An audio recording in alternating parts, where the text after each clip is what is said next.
the speedy capture of Aleppo. ৮ বছর পর সিরিয়ার দ্বিতীয় বৃহত্তম শহর আলেপ্পো এবার বিদ্রোহীদের দখলে চলে গেছে।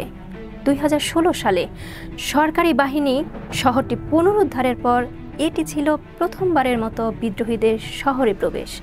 প্রিয় দর্শক, আজকের এই ভিডিও মধ্যপ্রাচ্যের নতুন সংকটকে ঘিরে। ইসরায়েল, লেবানন ও ফিলিস্তিনের পর এবার সিরিয়ায় হঠাৎ বিদ্রোহীদের এমন উত্থান সম্পর্কে আপনার মতামত চাই ভিডিওর মন্তব্যের ঘরে। চলুন শুরু করি আজকের ভিডিও। ৩০ নভেম্বর শনিবার আকস্মিক আক্রমণের ৩ দিন পর বিদ্রোহীরা শহরের বেশিরভাগ এলাকা নিজেদের নিয়ন্ত্রণে নেয়। এই সংঘর্ষে বেশ কয়েক ডজন সরকারি সেনা, বেসামরিক মানুষ নিহত হয়েছেন।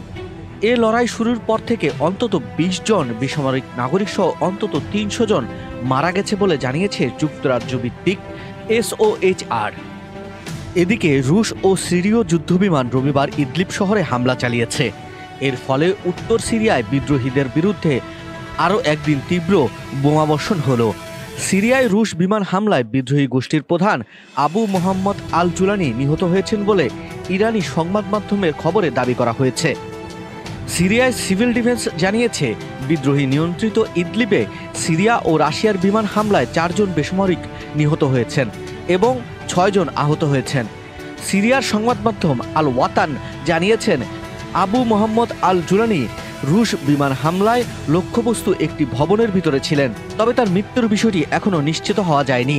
আরেকটি বিমান হামলায় শিশু ও নারীদের মধ্যে ১৫ বেসামরিক ব্যক্তি নিহত হয়েছেন, যদিও ঘটনাটি অস্বীকার করেছে বিদ্রোহীরা। এর আগে ২০২৩ সালের ২৭ নভেম্বর বিদ্রোহী বাহিনীর শহরের বাইরের গ্রামে আক্রমণ চালায়, যার ফলে দীর্ঘদিন স্থগিত থাকা সংঘাত পুনরায় উত্থিত হয়। কঠোর ইসলামপন্থী সংগঠন হায়াত তাহরির আল শামসের নেতৃত্বে এই আক্রমণ পরিচালিত হয়। সিরিয়ায় সরকারি বাহিনী জানায়, তারা বিদ্রোহীদের বিরুদ্ধে বিমান হামলা চালিয়ে পরিস্থিতি মোকাবেলার চেষ্টা করছে।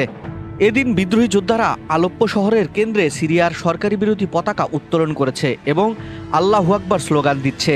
এর ফলে শহরে উত্তেজনা বেড়ে যায় এবং সরকারি বাহিনী বেশ কিছু এলাকা থেকে নিজেদের অবস্থান সরিয়ে নিয়েছে।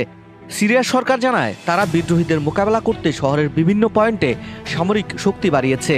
তবে বিদ্রোহী বাহিনীর অব্যাহত অগ্রগতির ফলে সরকারি বাহিনী কিছুটা পিছু হটতে বাধ্য হচ্ছে। এই পরিস্থিতিতে সিরিয়ার প্রেসিডেন্ট বাশার আল আসাদ সরকারের একটি বড় চ্যালেঞ্জ হিসেবে দাঁড়িয়েছে এবং ইতিমধ্যে ইরান ও রাশিয়ার সহযোগিতায় সরকারের পাল্টা হামলা চলছে। প্রিয় দর্শক, আমাদের আজকের ভিডিওটি আপনাদের কেমন লাগলো তা জানান মন্তব্যের ঘরে। এমন আরও ভিডিও পেতে আমাদের সাথেই থাকুন এবং ভিডিওটি শেয়ার করে দিন আপনার বন্ধুদের মাঝে। পরবর্তী নিউজ দেখার জন্য আপনাদের আমন্ত্রণ জানিয়ে আজকের মতন শেষ করছি। আল্লাহ হাফেজ।